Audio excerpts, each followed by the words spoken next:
வணக்கம். ஒரு நிமிஷம் யோசிச்சு பாருங்களேன். நாம தினமும் பாக்குற, பழகுற ஒவ்வொரு மனுஷனுக்குள்ளயும் கடவுள பார்க்க முடியும்னா எப்படி இருக்கும்? அப்புறம் வழிபாடு, அது கோயில்ல மட்டும் பண்ற ஒரு விஷயமா? இல்ல நம்மளோட அன்றாட வாழ்க்கையோட ஒரு அங்கமா?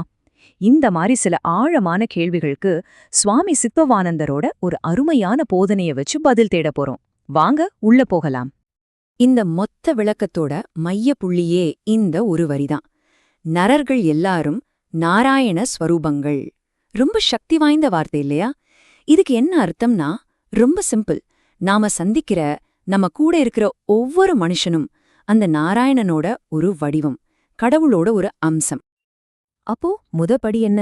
நம்ம வாழ்க்கையில வர்ற ஒவ்வொருத்தரையும், அவங்க நல்லவங்களா இருக்கலாம், கெட்டவங்களா இருக்கலாம், பிடிச்சவங்களா இருக்கலாம், பிடிக்காதவங்களா இருக்கலாம், யாருன்னே பார்க்காம அவங்கள கடவுளோட ஒரு வடிவமா பார்க்க ஆரம்பிக்கணும். இது சும்மா ஒரு நல்ல எண்ணம் மட்டும் கிடையாதுங்க. இது உலகத்தையே நம்ம பார்க்கற விதத்தை அடியோடு மாத்தக்கூடிய ஒரு பார்வை.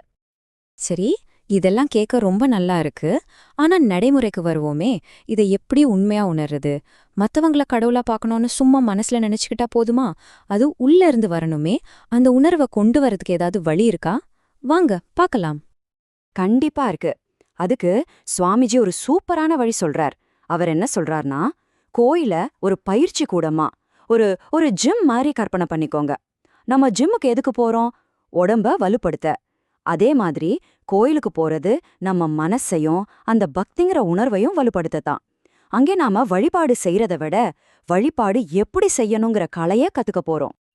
சரி, இந்த ட்ரெய்னிங்ல 2 படிதான் ரொம்ப சிம்பிள். முதல் படி, கோயில்ல இருக்கிற ஒரு தெய்வத்தை முழு மனசோட முழு கவனத்தோட வணங்குறது.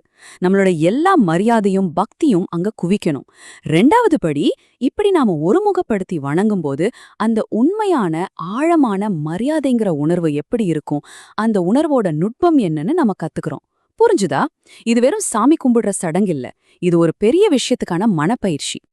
அப்போ உங்களுக்கு ஒரு கேள்வி வரலாம். சரி, இந்த ட்ரைனிங் எல்லாம் கோயில்ல நடக்குது, அப்போ வழிபாடுங்கிறது அந்த 4 சுவத்துக்குள்ள முடிஞ்சிடுற விஷயமா? நிச்சயமா கிடையாது. இது வெறும் ட்ரைனிங் செஷன் தான். உண்மையான மேட்சே இதுக்கு அப்புறம் தான் ஆரம்பிக்க போகுது.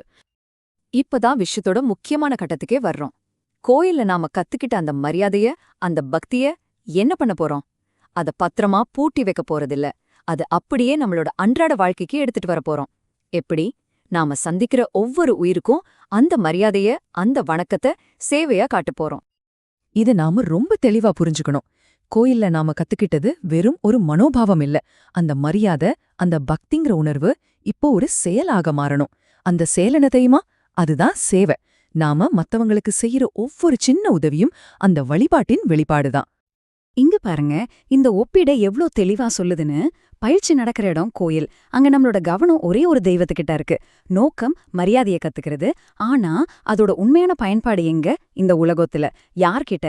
எல்லா உயிர்கள்கிட்டயும் என்ன செய்யணும்? சேவை செய்யணும். சோ கோயில்ல கத்துக்கிட்டது உலகத்துல செயல்படுத்துறோம். அவ்வளவுதான் விஷயம். ஆக கடைசியா சுவாமிஜி இறைவணக்கம்ங்கிற வார்த்தைக்கே ஒரு புது வரையறையே கொடுக்கறாரு. உண்மையான இறைவணக்கம்னா என்ன தெரியுமா? அது நாம மத்த உயிர்கள் கிட்ட இணக்கமா ஒரு நல்லிணக்கத்தோட வாழ்றதுதான். இது பூஜை புனஸ்காரம் பண்றதில்ல. இது நாம வாழ்ற வாழ்க்கை முறை, நம்மளோட இயல்பு. ஓகே, கோயில்ல பயிற்சி எடுத்தாச்சு, உலகத்துல சேவையும் செஞ்சாச்சு. இதோட முடிஞ்சுதா? இல்ல. இப்பதான் இந்த பயணம் ஒரு முக்கியமான திருப்பத்தை எடுக்குது. வெளியிலிருந்து இப்போ நமக்கு உள்ளே திரும்புது. இதுதான் இறுதிப்படி, நம்மள நாமளே தேடுற அகத்தேடல். அதாவது, நாம செஞ்ச இந்த பயிற்சி, இந்த சேவை, இது எல்லாமே ஒரு நோக்கத்துக்காக தான். அது என்னன்னா, கடைசில நமக்குள்ள ஒரு ஆழமான புரிதல, ஒரு மெய்யுணர்வை கொண்டு வர்றதுக்கு தான். நாம வெளியில செய்யற ஒவ்வொரு சேவையும் நமக்கு உள்ளே ஒரு விளக்கை ஏத்தி வைக்கிற மாதிரி. இந்த உள்முக பயணத்தை பத்திரகிரியார் எவ்வளவு அழகா ஒரு கேள்வியா கேக்குறார் பாருங்க. அவர் என்ன கேக்குறாருன்னா, எல்லாத்துக்கும் ஆதி காரணமா இருக்கிற அந்த ஹரிங்கிற மூலப்பொருளை எனக்குள்ளேயே நான் உணர்ந்து கொள்வது எக்காலம்னு ஏங்குறாரு. பாத்தீங்களா? இப்போ தேடல் முழுசா உள்ளுக்குள்ள போயிடுச்சு. வெளியில இருந்து ஆரம்பிச்ச பயணம் உள்ளுக்குள்ள வந்து நிக்குது. பத்திரகிரியார் கேட்ட அந்த கேள்வி அவர் மட்டும் கேட்கல. அது நமக்காகவும் கேட்கப்பட்ட கேள்வி. உங்களுக்கும் எனக்கும். இந்த உண்மைய, இந்த நாராயண சரூபத்தை நீங்க எப்போ உங்களுக்குள்ள உணரப் போறீங்க? இதுக்கு பதில் வெளியில இல்ல, உங்களுக்குள்ளதான் இருக்கு. கொஞ்சம் யோசிச்சு பாருங்க.